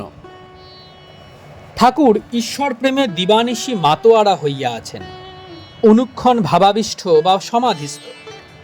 বহির জগতে মন আদৌ নাই। কেবল অন্তরঙ্গেরা যতদিন না আপনাদের জানিতে পারবেন, ততদিন তাহাদের জন্য ব্যাকুল। বাপমা যেমন অক্ষম ছেলেদের জন্য ব্যাকুল, আর ভাবেন কেমন করে এরা মানুষ হবে, অথবা পাখি যেমন শাবকদের লালন পালন করিবার জন্য ব্যাকুল। শ্রীরামকৃষ্ণ মাস্টারের প্রতি। বলে ফেলেছি ৩টের সময় যাব, তাই আসছি, কিন্তু ভারী ধূপ। মাস্টার, আজ্ঞে হ্যাঁ, আপনার বড় কষ্ট হয়েছে। ভক্তেরা ঠাকুরকে হাওয়া করিতেছেন। শ্রীরামকৃষ্ণ, ছোট নরেনের জন্য আর বাবুরামের জন্য এলাম, পূর্ণকে কেন আনলে না? মাস্টার, সবাই আসতে চায় না, তার ভয় হয় আপনি ৫ জনের সাক্ষাতে সুখ্যাতি করেন, পাছে বাড়িতে জানতে পারে। পণ্ডিতদের ও সাধুদের শিক্ষা ভিন্ন, সাধু সঙ্গ। শ্রীরামকৃষ্ণ, হ্যাঁ তা বটে, যদি বলে ফেলি তো আর বলবো না। আচ্ছা, পূর্ণকে তুমি ধর্মশিক্ষা দিচ্ছ, এ তো বেশ। মাস্টার, তাছাড়া বিদ্যাসাগর মহাশয়ের বইতে সিলেকশনে ওই কথাই আছে, ঈশ্বরকে দেহ মন প্রাণ দিয়ে ভালোবাসবে। একথা শেখালে কর্তারা যদি রাগ করেন তো কি করা যাবে? শ্রীরামকৃষ্ণ, ওদের বইতে অনেক কথা আছে বটে, কিন্তু যারা বই লিখেছে তারা ধারণা করতে পারে না। সাধু সঙ্গ হলে তবে ধারণা হয়। ঠিক ঠিক ত্যাগী সাধু যদি উপদেশ দেয়, তবেই লোকে সে কথা শোনে। শুধু পণ্ডিত যদি বই লেখে বা মুখে উপদেশ দেয়, সে কথা তত ধারণা হয় না। যার কাছে গুড়ের নাগরি আছে, সে যদি রোগীকে বলে গুড় খেও না, রোগী তার কথা তত শোনে না। আচ্ছা, পূর্ণর অবস্থা কিরকম দেখছো? ভাবটাব কি হয়? মাস্টার, কই ভাবের অবস্থা বাহিরে সেরকম দেখতে পায় না। একদিন আপনার সেই কথাটি তাকে বলেছিলাম। শ্রীরামকৃষ্ণ, কি কথাটি? মাস্টার, সেই যে আপনি বলেছিলেন সামান্য আধার হলে ভাব সম্বরণ করতে পারে না, বড় আধার হলে ভিতরে খুব ভাব হয়, কিন্তু বাহিরে প্রকাশ থাকে না। যেমন বলেছিলেন সায়ের দিঘিতে হাতি নামলে টের পাওয়া যায়, কিন্তু ডোবাতে নামলে তোলপাড় হয়ে যায়, আর পাড়ের উপর জল উপচে পড়ে। শ্রীরামকৃষ্ণ, বাহিরে ভাব তার তো হবে না, তার আকর আলাদা, আর আর সব লক্ষণ ভালো, কি বলো? মাস্টার, চোখ দুটি বেশ উজ্জ্বল, যেন ঠেলে বেরিয়ে আসছে। শ্রীরামকৃষ্ণ, চোখ দুটো শুধু উজ্জ্বল হলে হয় না, তবে ঈশ্বরীয় চোখ আলাদা। আচ্ছা, তাকে জিজ্ঞাসা করেছিলে তারপর কীরকম হয়েছে? মাস্টার, আগে হ্যাঁ, কথা হয়েছিল। সে ৪-৫ দিন ধরে বলছে ঈশ্বর চিন্তা করতে গেলে আর তার নাম করতে গেলে চোখ দিয়ে জল, রোমাঞ্চ এইসব হয়। শ্রীরামকৃষ্ণ, তবে আর কি? ঠাকুর ও মাস্টার চুপ করিয়া আছেন। কিয়ৎক্ষণ পরে মাস্টার কথা কইতেছেন, বলিতেছেন সে দাঁড়িয়ে আছে। শ্রীরামকৃষ্ণ, কে? মাস্টার, পূর্ণ, তার বাড়ির দরজার কাছে বোধহয় দাঁড়িয়ে আছে। আমরা কেউ গেলে দৌড়ে আসবে, এসে আমাদের নমস্কার করে যাবে। শ্রীরামকৃষ্ণ, আহা আহা। ঠাকুর তাকিয়ায় হেলান দিয়া বিশ্রাম করিতেছেন। মাস্টারের সঙ্গে একটি দ্বাদশ বর্ষীয় বালক আসিয়াছে। মাস্টারের স্কুলে পড়ে, নাম ক্ষীরোদ। মাস্টার বলিতেছেন, এই ছেলেটি বেশ, ঈশ্বরের কথায় খুব আনন্দ। শ্রীরামকৃষ্ণ সহাস্যে, চোখ দুটি যেন হরিণের মতো। ছেলেটি ঠাকুরের পায়ে হাত দিয়া ভূমিষ্ঠ হইয়া প্রণাম করিল ও অতি ভক্তিভাবে ঠাকুরের পদসেবা করিতে লাগিল। ঠাকুর ভক্তদের কথা কহিতেছেন। শ্রীরামকৃষ্ণ মাস্টারকে, রাখাল বাড়িতে আছে, তারও শরীর ভালো নয়, ফোঁড়া হয়েছে। একটি ছেলে বুঝি তার হবে শুনলাম। পল্টু ও বিনোদ সম্মুখে বসিয়া আছেন। শ্রীরামকৃষ্ণ পল্টুর প্রতি সহাস্যে, তুই তোর বাবাকে কি বললি? মাস্টারের প্রতি, ওর বাবাকে ও নাকি জবাব করেছে এখানে আসবার কথায়। পল্টুর প্রতি, তুই কি বললি? পল্টু, বললাম, হ্যাঁ আমি তার কাছে যাই, এ কি অন্যায়? ঠাকুর ও মাস্টারের হাস্য, যদি দরকার হয় আরও বেশি বলবো। শ্রীরামকৃষ্ণ সহাস্যে মাস্টারের প্রতি, না, কি গো অত দূর? মাস্টার, আগে না, অত দূর ভালো নয়। ঠাকুরের হাস্য। শ্রীরামকৃষ্ণ বিনোদের প্রতি, তুই কেমন আছিস? সেখানে গেলি না? বিনোদ, আজ্ঞা যাচ্ছিলাম, আবার ভয়ে গেলাম না, একটু অসুখ করেছে, শরীর ভালো নয়। শ্রীরামকৃষ্ণ, চ না সেইখানে, বেশ হাওয়া, সেরে যাবি। ছোট নরেন আসিয়াছেন। ঠাকুর মুখ ধুইতে যাইতেছেন। ছোট নরেন গামছা লইয়া ঠাকুরকে জল দিতে গেলেন। মাস্টারও সঙ্গে সঙ্গে আছেন। ছোট নরেন পশ্চিমের বারান্দার উত্তর কোণে ঠাকুরের পা ধুইয়া দিতেছেন, কাছে মাস্টার দাঁড়াইয়া আছেন। শ্রীরামকৃষ্ণ, ভারী ধূপ। মাস্টার, আগে হ্যাঁ। শ্রীরামকৃষ্ণ, তুমি কেমন করে ওইটুকুর ভিতর থাকো? উপরের ঘরে গরম হয় না? মাস্টার, আগে হ্যাঁ, খুব গরম হয়। শ্রীরামকৃষ্ণ, তাতে পরিবারের মাথার অসুখ ঠান্ডায় রাখবে। মাস্টার, আগে হ্যাঁ, বলে দিয়েছি নিচের ঘরে শুতে। ঠাকুর বৈঠকখানা ঘরে আবার আসিয়া বসিয়াছেন ও মাস্টারকে বলিতেছেন, তুমি এ রবিবারে যাও নাই কেন? মাস্টার, আগে বাড়িতে তো আর কেউ নেই, তাতে আবার ব্যারাম, কেউ দেখবার নেই। ঠাকুর গাড়ি করিয়া নিমু গোস্বামীর গলিতে দেবেন্দ্রের বাড়িতে যাইতেছেন। সঙ্গে ছোট নরেন, মাস্টার, আরও দুই একটি ভক্ত পূর্ণর কথা কহিতেছেন। পূর্ণর জন্য ব্যাকুল হইয়া আছেন। শ্রীরামকৃষ্ণ মাস্টারের প্রতি, খুব আধার, তা না হলে ওর জন্য জপ করিয়ে নিলে, ও তো এসব কথা জানে না। মাস্টার ও ভক্তেরা অবাক হইয়া শুনিতেছেন যে ঠাকুর পূর্ণর জন্য বীজ মন্ত্র জপ করিয়াছেন। শ্রীরামকৃষ্ণ, আজ তাকে আনলেই হতো, আনলে না কেন? ছোট নরেনের হাসি দেখিয়া ঠাকুর ও ভক্তেরা সকলে হাসিতেছেন। ঠাকুর আনন্দে তাহাকে দেখাইয়া মাস্টারকে বলিতেছেন, দেখো দেখো, ন্যাকা ন্যাকা হাসে, যেন কিছু জানে না, কিন্তু মনের ভিতর কিছুই নাই, তিনটেই মনে নাই, জমিন, জরু, রূপেয়া। কামিনী কাঞ্চন মন থেকে একবারে না গেলে ভগবান লাভ হয় না। ঠাকুর দেবেন্দ্রের বাড়িতে যাইতেছেন। দক্ষিণেশ্বরে দেবেন্দ্রকে একদিন বলিতেছিলেন, একদিন মনে করেছি তোমার বাড়িতে যাব। দেবেন্দ্র বলিয়াছিলেন, আমিও তাই বলবার জন্য আজ এসেছি, এই রবিবার যেতে হবে। ঠাকুর বলিলেন, কিন্তু তোমার আয় কম, বেশি লোক বলো না, আর গাড়ি ভাড়া বড় বেশি। দেবেন্দ্র হাসিয়া বলেছিলেন, তা আয় কম হলেই বা, ঋণং কৃত্তা ঘৃতং পিবেত, ধার করে ঘৃত খাবো, ঘি খাওয়া চাই। ঠাকুর এই কথা শুনিয়া হাসিতে লাগিলেন, হাসি আর থামে না। কিয়ৎপরে বাড়িতে পৌঁছিয়া বলিতেছেন, দেবেন্দ্র, আমার জন্য খাবার কিছু করো না, অমনি সামান্য। শরীর তত ভালো নয়। দ্বিতীয় পরিচ্ছেদ। দেবেন্দ্রের বাড়িতে ভক্ত সঙ্গে। শ্রীরামকৃষ্ণ দেবেন্দ্রের বাড়িতে বৈঠকখানায় ভক্তের মজলিস করিয়া বসিয়া আছেন। বৈঠকখানার ঘরটি একতলায়। সন্ধ্যা হইয়া গিয়াছে, ঘরে আলো জ্বলিতেছে। ছোট নরেন, রাম, মাস্টার, গিরিশ, দেবেন্দ্র, অক্ষয়, উপেন্দ্র ইত্যাদি অনেক ভক্তেরা কাছে বসিয়া আছেন। ঠাকুর একটি ছোকরা ভক্তকে দেখিতেছেন ও আনন্দে ভাসিতেছেন। তাহাকে উদ্দেশ্য করিয়া ভক্তদের বলিতেছেন, তিনটে এর একেবারেই নাই, যাতে সংসারে বদ্ধ করে, জমি, টাকা আর স্ত্রী। ওই তিনটে জিনিসের উপর মন রাখতে গেলে ভগবানের উপর মনের যোগ হয় না। এ কি আবার দেখেছিল? বলতরে, কি দেখেছিলি? কামিনী কাঞ্চন ত্যাগ ও ব্রহ্মানন্দ। ভক্ত সহাস্যে, দেখলাম কতকগুলো গুইয়ের ভাঁড়, কেউ ভাঁড়ের উপর বসে আছে, কেউ কিছু তফাতে বসে আছে। শ্রীরামকৃষ্ণ, সংসারী লোক যারা ঈশ্বরকে ভুলে আছে তাদের ওই দশা দেখেছে, তাই মন থেকে এরা সব ত্যাগ হয়ে যাচ্ছে। কামিনী কাঞ্চনের উপর থেকে যদি মন চলে যায়, আর ভাবনা কি!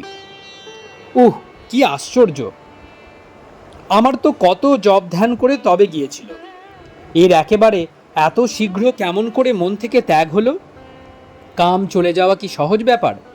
আমারই 6 মাস পরে বুক কি করে এসেছিল। তখন গাছতলায় পড়ে কাঁদতে লাগলো। বললাম, মা, যদি তা হয় তাহলে গলায় ছুরি দিব। ভক্তদের প্রতি কামিনী কাঞ্চন যদি মন থেকে গেল, তবে আর বাকি কি রইল?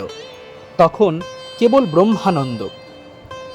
শশী তখন সবে ঠাকুরের কাছে যাওয়া আসা করিতেছেন।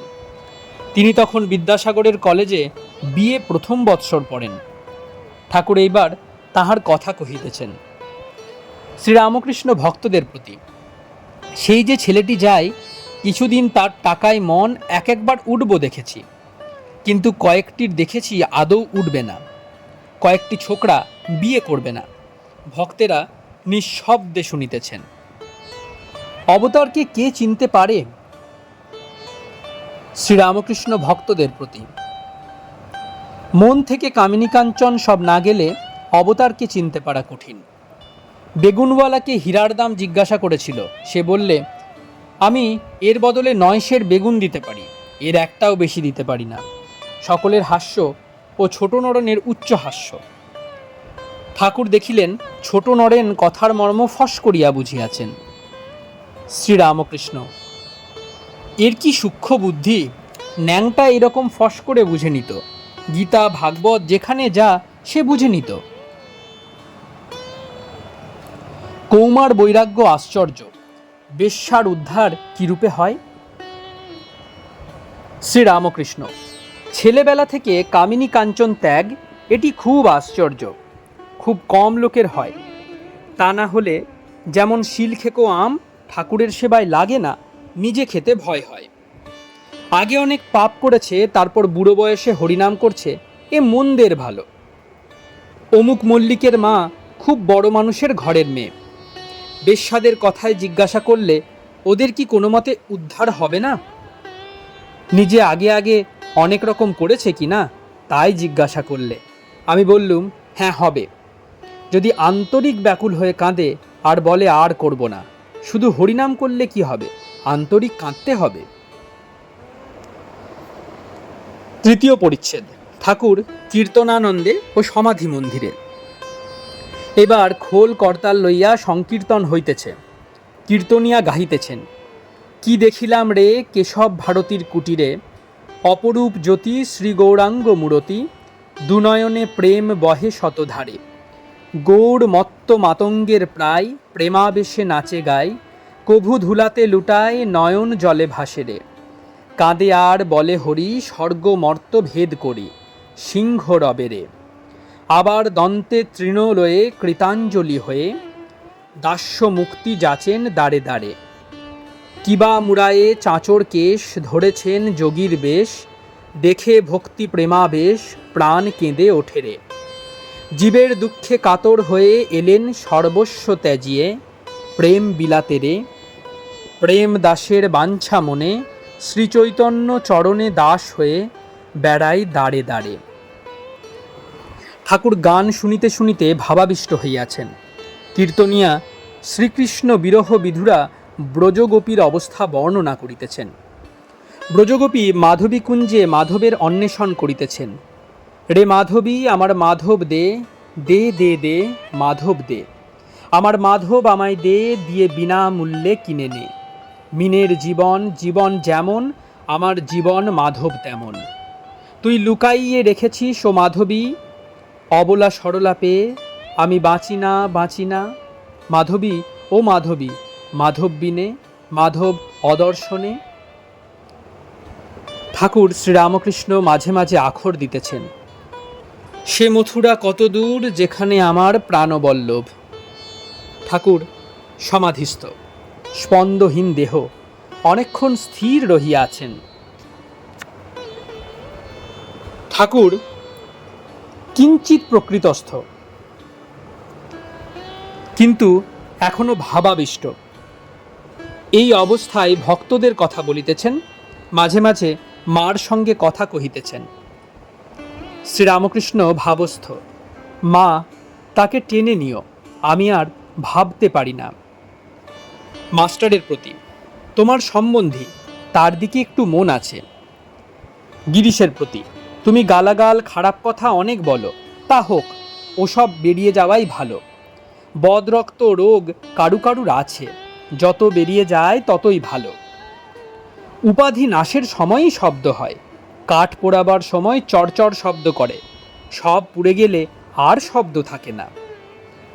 তুমি দিন দিন শুদ্ধ হবে, তোমার দিন দিন খুব উন্নতি হবে, লোকে দেখে অবাক হবে। আমি বেশি আসতে পারবো না, তা হোক, তোমার এমনিই হবে। ঠাকুর শ্রীরামকৃষ্ণের ভাব আবার ঘনীভূত হইতেছে, আবার মার সঙ্গে কথা কহিতেছেন। মা, যে ভালো আছে তাকে ভালো করতে যাওয়া কি বাহাদুরি? মা, মরাকে মেরে কি হবে? যে খাড়া হয়ে রয়েছে তাকে মারলে তবে তো তোমার মহিমা। ঠাকুর কিঞ্চিৎ স্থির হইয়া হঠাৎ একটু উচ্চ স্বরে বলিতেছেন, আমি দক্ষিণেশ্বর থেকে এসেছি, যাচ্ছি গো মা। যেন একটি ছোট ছেলে দূর হইতে মার ডাক শুনিয়া উত্তর দিতেছে। ঠাকুর আবার নিষ্পন্দ দেহ, সমাধিস্থ বসিয়া আছেন। ভক্তেরা অনিমেষ লোচনে নিঃশব্দে দেখিতেছেন। ঠাকুর ভাবে আবার বলিতেছেন, আমি লুচি আর খাবো না। পাড়া হইতে দুই একটি গোস্বামী আসিয়াছিলেন, তাহারা উঠিয়া গেলেন।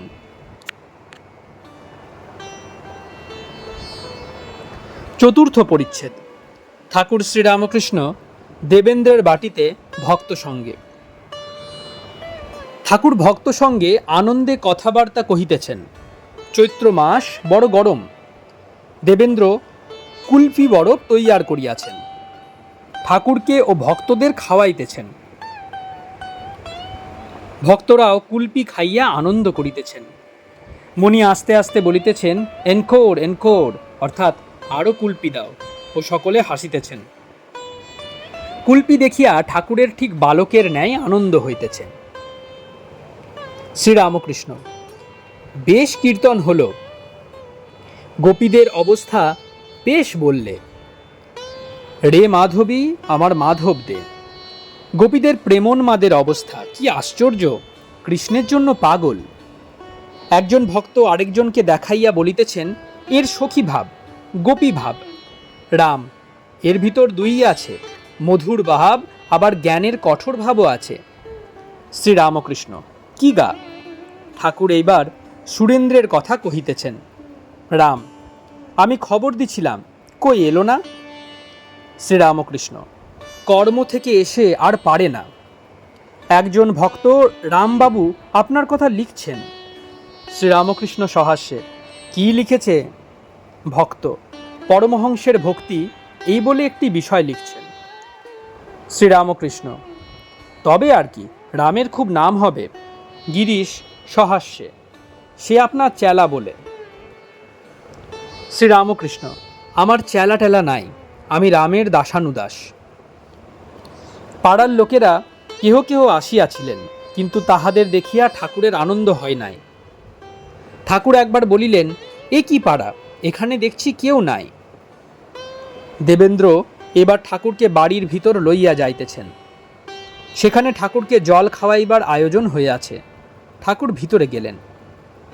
ঠাকুর সহাস্য বদনে বাড়ির ভিতর হইতে ফিরিয়া আসিলেন ও আবার বৈঠকখানায় উপবিষ্ট হইলেন। ভক্তেরা কাছে বসিয়া আছেন। উপেন্দ্র ও অক্ষয় ঠাকুরের দুই পার্শ্বে বসিয়া পদসেবা করিতেছেন। ঠাকুর দেবেন্দ্রের বাড়ির মেয়েদের কথা বলিতেছেন। বেশ মেয়েরা, পাড়া গিয়ে মেয়ে কিনা, খুব ভক্তি। ঠাকুর আত্মারাম নিজের আনন্দে গান গাহিতেছেন। কিভাবে গান গাহিতেছেন? নিজের অবস্থা স্মরণ করিয়া তাহার কি ভাবোল্লাস হইল, তাই কি গান কয়টি গাহিতেছেন? গান সহজ মানুষ না হলে সহজকে না যায় চেনা। গান দরবেশ দাঁড়ারে, সাধের করোয়া কিস্তিধারী। দাঁড়ারে ও তোর ভাব নিহারি। গান এসেছেন এক ভাবের ফকির, ও সে হিঁদুর ঠাকুর মুসলমানের পীর। গিরিশ ঠাকুরকে প্রণাম করিয়া বিদায় গ্রহণ করিলেন। ঠাকুরও গিরিশকে নমস্কার করিলেন। দেবেন্দ্রাদি ভক্তেরা ঠাকুরকে গাড়িতে তুলিয়া দিলেন। দেবেন্দ্র বৈঠকখানার দক্ষিণ উঠানে আসিয়া দেখেন যে তক্তাপোষের উপর তাহার পাড়ার একটি লোক এখনও নিদ্রিত রহিয়াছেন। তিনি বললেন, উঠো উঠো। লোকটি চক্ষু মুছিতে মুছিতে উঠে বলছেন, পরমহংসদেব কি এসেছেন? সকলে হো হো করিয়া হাসিতে লাগিলেন। লোকটি ঠাকুরের আসিবার আগে আসিয়াছিলেন ঠাকুরকে দেখিবার জন্য। গরম বোধ হওয়াতে উঠানের তক্তাপোষে মাদুর পাতিয়া নিদ্রাভিভূত হইয়াছেন। ঠাকুর দক্ষিণেশ্বরে যাইতেছেন। গাড়িতে মাস্টারকে আনন্দে বলিতেছেন, খুব কুলপি খেয়েছি, তুমি আমার জন্য নিয়ে যেও গোটা 4-5। ঠাকুর আবার বলছেন, এখন এই কটি ছোকরার উপর মন টানছে, ছোট নরেন, পূর্ণ আর তোমার সম্বন্ধী।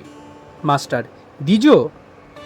শ্রীরামকৃষ্ণ, না, দ্বিজ তো আছে, তার বড়টির উপর মন যাচ্ছে। মাস্টার, ও। ঠাকুর আনন্দে গাড়িতে যাইতেছেন।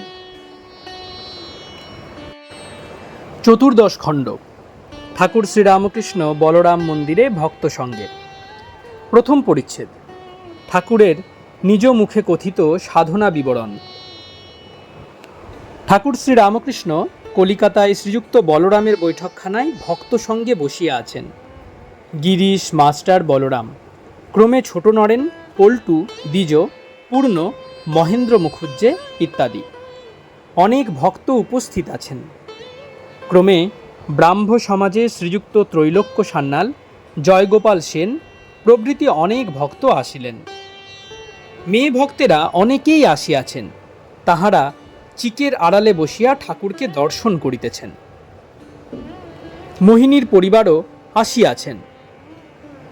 পুত্রশোকে উন্মাদের ন্যায় তিনিও তাহার ন্যায় সন্তপ্ত অনেকেই আসিয়াছেন। এই বিশ্বাস যে ঠাকুরের কাছে নিশ্চয়ই শান্তিলাভ হইবে।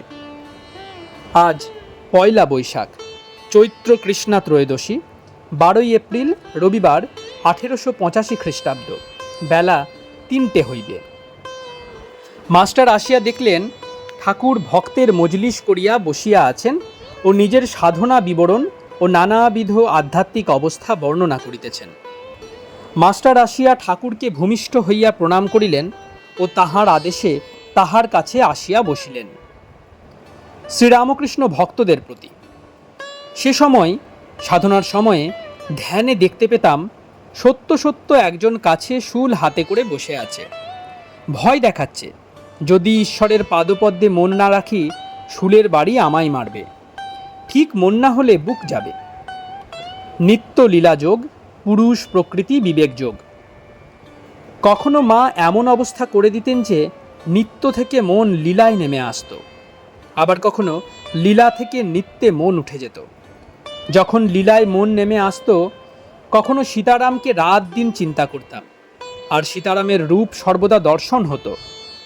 রামলালকে নিয়ে সর্বদা বেড়াতাম, কখনো নাওয়াতাম, কখনো খাওয়াতাম, আবার কখনো রাধাকৃষ্ণের ভাবে থাকতাম, ওই রূপ সর্বদা দর্শন হতো। আবার কখনো গৌরাঙ্গের ভাবে থাকতাম, দুই ভাবের মিলন, পুরুষ ও প্রকৃতির ভাবের মিলন। এ অবস্থায় সর্বদাই গৌরাঙ্গের রূপ দর্শন হতো। আবার অবস্থা বদলে গেল। তখন লীলা ত্যাগ করে নিত্যতে মন উঠে গেল। সজনে তুলসী সব এক বোধ হতে লাগলো। ঈশ্বরীয় রূপ আর ভালো লাগলো না। বললাম, কিন্তু তোমাদের বিচ্ছেদ আছে। তখন তাদের তলায় রাখলাম। ঘরে যত ঈশ্বরীয় পট বা ছবি ছিল সব খুলে ফেললাম। কেবল সেই অখণ্ড সচ্চিদানন্দ, সেই আদি পুরুষকে চিন্তা করতে লাগলাম। নিজে দাসী ভাবে রইলুম, পুরুষের দাসী। আমি সব রকম সাধন করেছি। সাধনা 3 প্রকার: সাত্ত্বিক, রাজসিক, তামসিক। সাত্ত্বিক সাধনায় তাকে ব্যাকুল হয়ে ডাকে বা তার শুদ্ধ নামটি নিয়ে থাকে, আর কোনো ফলাকাঙ্ক্ষা নেই। রাজসিক সাধনে নানা রকম প্রক্রিয়া। এতবার পুরস্চরণ করতে হবে, এত তীর্থ করতে হবে, পঞ্চতপা করতে হবে, ষোড়শোপচারে পূজা করতে হবে ইত্যাদি। তামসিক সাধন তমগুণ আশ্রয় করে সাধন। জয় কালী, কি তুই দেখা দিবিনি? এই গলায় ছুরি দেব যদি দেখা না দিস। এ সাধনায় শুদ্ধাচার নাই, যেমন তন্ত্রের সাধন। সে অবস্থায় অদ্ভুত সব দর্শন হতো। আত্মার রমণ প্রত্যক্ষ দেখলাম। আমার মতো রূপ একজন আমার শরীরের ভিতর প্রবেশ করল, আর শঠপদ্মের প্রত্যেক পদ্মের সঙ্গে রমণ করতে লাগলো। শঠপদ্ম মুদিত হয়েছিল। টকটক করে রমণ করে তার একটি পদ্ম প্রস্ফুটিত হয় আর ঊর্ধ্বমুখ হয়ে যায়। এই রূপে মূলাধার, স্বাধিষ্ঠান, অনাহত, বিশুদ্ধ, আজ্ঞাপদ্ম, সহস্রার সকল পদ্মগুলি ফুটে উঠল, আর নিচে মুখ ছিল, ঊর্ধ্বমুখ হলো। প্রত্যক্ষ দেখলাম। ধ্যান যোগ সাধনা। সাধনার সময় আমি ধ্যান করতে করতে আরোপ করতাম প্রদীপের শিখা। যখন হাওয়া নাই, একটুও নড়ে না, তার আরোপ করতাম। গভীর ধ্যানে বাহ্য জ্ঞান শূন্য হয়। একজন ব্যাদ পাখি মারবার জন্য তাগ করছে। কাছ দিয়ে বর চলে যাচ্ছে, সঙ্গে বরযাত্রীরা। কত রোশনাই, বাজনা, গাড়ি ঘোড়া। কতক্ষণ ধরে কাজ দিয়ে চলে গেল। ব্যাধের কিন্তু হুঁশ নাই। সে জানতে পারল না যে কাজ দিয়ে বর চলে গেল। একজন একলা একটি পুকুরের ধারে মাছ ধরছে। অনেকক্ষণ পরে ফাতনাটা নড়তে লাগলো, মাঝে মাঝে কাত হতে লাগলো। সে তখন ছিপ হাতে করে টান মারবার উদ্যোগ করছে। এমন সময় একজন পথিক কাছে এসে জিজ্ঞাসা করছে, মহাশয়, অমুক বাড়ুজ্যেদের বাড়ি কোথায় বলতে পারেন? কোনো উত্তর নাই। এ ব্যক্তি তখন ছিপ হাতে করে টান মারবার উদ্যোগ করছে। পথিক বারবার উচ্চস্বরে বলতে লাগলো, মহাশয়, অমুক বাড়ুজ্যেদের বাড়ি কোথায় বলতে পারেন? সে ব্যক্তির হুঁশ নাই, তার হাত কাঁপছে, কেবল ফাতনার দিকে দৃষ্টি। তখন পথিক বিরক্ত হয়ে চলে গেল। সে অনেক দূরে চলে গেছে, এমন সময় ফাতনাটা ডুবে গেল, আর ও ব্যক্তি টান মেরে মাছটাকে আড়াই তুললে। তখন গামছা দিয়ে মুখ পুছে চিৎকার করে পথিককে ডাকছে, ওহে শোনো শোনো। পথিক ফিরতে চায় না। অনেক ডাকাডাকির পর ফিরল। এসে বলছে, কেন মহাশয়, আবার ডাকছো কেন? তখন সে বললে, তুমি আমায় কি বলছিলে? পথিক বললে, তখন অতবার করে জিজ্ঞাসা করলুম, আর এখন বলছো কি বললে? সে বললে, তখন যে ফাতনা ডুবছিল তাই আমি কিছুই শুনতে পাই নাই। ধ্যানে এই রূপ একাগ্রতা হয়। অন্য কিছু দেখা যায় না, শোনাও যায় না, স্পর্শবোধ পর্যন্ত হয় না। সাপ গায়ের উপর দিয়ে চলে যায়, জানতে পারে না। যে ধ্যান করে সেও বুঝতে পারে না, সাপটাও জানতে পারে না। গভীর ধ্যানে ইন্দ্রিয়ের সব কাজ বন্ধ হয়ে যায়। মন বহির্মুখ থাকে না, যেন বাড়িতে কপাট পড়ল। ইন্দ্রিয়ের 5টি বিষয়, রূপ, রস, গন্ধ, স্পর্শ, শব্দ, বাহিরে পড়ে থাকবে। ধ্যানের সময় প্রথম প্রথম ইন্দ্রিয়ের বিষয় সকল সামনে আসে। গভীর ধ্যানে সে সকল আর আসে না, বাহিরে পড়ে থাকে। ধ্যান করতে করতে আমার কত কি দর্শন হতো। প্রত্যক্ষ দেখলাম সামনে টাকার কাঁড়ি, শাল, 1 থালা সন্দেশ, 2টো মেয়ে, তাদের ফাঁদি নথ। মনকে জিজ্ঞাসা করলাম, আবার, মন তুই কি চাস? কিছু ভোগ করতে কি চাস? মন বললে, না, কিছুই চাই না। ঈশ্বরের পাদপদ্ম ছাড়া আর কিছুই চায় না। মেয়েদের ভিতর বার সমস্ত দেখতে পেলাম, যেমন কাঁচের ঘরে সমস্ত জিনিস বার থেকে দেখা যায়। তাদের ভিতরে দেখলাম নাড়ি, ভুঁড়ি, রক্ত, বিষ্ঠা, কৃমি, কফ, নাল, প্রস্রাব, এই সব। অষ্টসিদ্ধি ও ঠাকুর শ্রীরামকৃষ্ণ, গুরুগিরি ও বেশ্যাবৃত্তি। শ্রীযুক্ত গিরিশ ঠাকুরের নাম করিয়া ব্যারাম ভালো করিব, এই কথা মাঝে মাঝে বলিতেন। শ্রীরামকৃষ্ণ গিরিশ প্রভৃতি ভক্তদের প্রতি, যারা হীন বুদ্ধি তারা সিদ্ধাই চায়, ব্যারাম ভালো করা, মোকদ্দমা জিতানো, জলে হেঁটে চলে যাওয়া, এই সব। যারা শুদ্ধ ভক্ত তারা ঈশ্বরের পাদপদ্ম ছাড়া কিছুই চায় না। হৃদয় একদিন বললে, মামা, মার কাছে কিছু শক্তি চাও, কিছু সিদ্ধাই চাও। আমার বালকের স্বভাব। কালীঘরে জপ করবার সময় মাকে বললাম, মা, হৃদয় বলছে কিছু শক্তি চাইছে, কিছু সিদ্ধাই চাইতে। অমনি দেখিয়ে দিলে সামনে এসে পেছন ফিরে উবু হয়ে বসল একজন বুড়ো বৈশ্যা, 40 বছর বয়স, ধামা পোঁদ, কালো পেরে কাপড় পরা, পরপর করে হাগছে। মা দেখিয়ে দিলেন যে সিদ্ধাই এই বুড়ো বেশ্যার বিষ্ঠা। তখন হৃদয়কে গিয়ে বকলাম আর বললাম, তুই কেন আমায় এরূপ কথা শিখিয়ে দিলি? তোর জন্যই তো আমার এরূপ হলো। যাদের একটু সিদ্ধাই থাকে তাদের প্রতিষ্ঠা, লোকমান্য, এইসব হয়। অনেকের ইচ্ছা হয় গুরুগিরি করি, 5 জনে গণে মানে, শিষ্য সেবক হয়, লোকে বলবে গুরুচরণের ভাইয়ের আজকাল বেশ সময়, কত লোক আসছে যাচ্ছে, শিষ্য সেবক অনেক হয়েছে, ঘরে জিনিসপত্র থই থই করছে, কত জিনিস কত লোক এনে দিচ্ছে। সে যদি মনে করে তার এমন শক্তি হয়েছে যে কত লোককে খাওয়াতে পারে। গুরুগিরি বেশ্যাগিরির মতো। ছাড়ো টাকা করি, লোকমান্য হওয়া, শরীরের সেবা, এইসবের জন্য আপনাকে বিক্রি করা। যে শরীর মন আত্মার দ্বারা ঈশ্বরকে লাভ করা চায়, সেই শরীর মন আত্মাকে সামান্য জিনিসের জন্য এইরূপ করে রাখা ভালো নয়।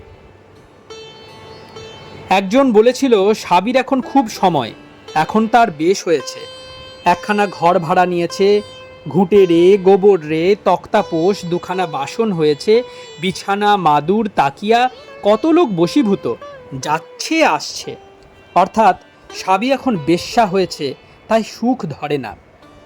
আগে সে ভদ্রলোকের বাড়ির দাসী ছিল, এখন বেশ্যা হয়েছে। সামান্য জিনিসের জন্য নিজের সর্বনাশ। শ্রীরামকৃষ্ণের সাধনায় প্রলোভন, টেম্পটেশন, ব্রহ্মজ্ঞান ও অভেদ বুদ্ধি, শ্রীরামকৃষ্ণ ও মুসলমান ধর্ম। সাধনার সময় ধ্যান করতে আমি আরও কত কি দেখতাম। বেলতলায় ধ্যান করছি, পাপ পুরুষ এসে কত রকম লোভ দেখাতে লাগলো। লড়াইয়ে গোড়ার রূপ ধরে এসেছিল, টাকা, মান, রমণ, সুখ, নানা রকম শক্তি, এইসব দিতে চাইলে। আমি মাকে ডাকতে লাগলাম, বড় গুচ্ছ কথা। মা দেখা দিলেন। তখন আমি বললাম, মা, ওকে কেটে ফেলো। মার সেই রূপ, সেই ভুবন মোহন রূপ, মনে পড়ছে কৃষ্ণময়ীর রূপ, কিন্তু চাউনিতে যেন জগৎটা নড়ছে। ঠাকুর চুপ করিলেন। ঠাকুর আবার বলিতেছেন, আরও কত কি বলতে দেয় না, মুখ যেন কে আটকে দেয়। স্বজনে তুলসী এক বোধ হতো, ভেদ বুদ্ধি দূর করে দিলেন। ভটতলায় ধ্যান করছি, দেখালে একজন দেরে মুসলমান শানকি করে ভাত নিয়ে সামনে এলো। শানকি থেকে ম্লেচ্ছদের খাইয়ে আমাকে 2টি দিয়ে গেল। মা দেখালেন, 1 বই 2 নাই, সচ্চিদানন্দই নানা রূপ ধরে রয়েছেন। তিনি জীব জগৎ সমস্তই হয়েছেন, তিনি অন্ন হয়েছেন।